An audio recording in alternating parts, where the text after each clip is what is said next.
This is my lamb shank chisel. I made it 5 years ago, 6 years ago. I think it was my third ever video on this channel, and I love it. My lamb shank chisel. And then about a year ago I made my lamb shank auger or bradle, depends which country you come from. Big old spike. So that's my lamb shank spiky. I now have another lamb bone, and yes, by the way, it did taste nice. And I have a file without a handle. So today it's going to be the lamb shank file.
So the file is in the lamb shank with a load of epoxy in it. It's drying. So whilst it's drying, I'm going to do something as equally as nonsensical.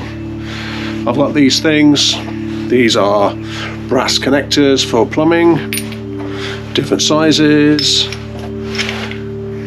and I am going to make the most ridiculous keyring you've ever seen in your life.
So the file is done, and that completes the lamb shank trilogy. And also, like a complete fool, I made the key ring to go with the keys. They will never ever be lost, ever, unless they fall into water. Then they're done. It's a monster. It's a monster. I often question my choices in life, really. And this was one of them. Anyway, recap. First was the lamb shank chisel. Then there was the lamb shank all spiky bradle thing. And now there is a lamb shank file. I have to eat some more lamb because I haven't got any bones left.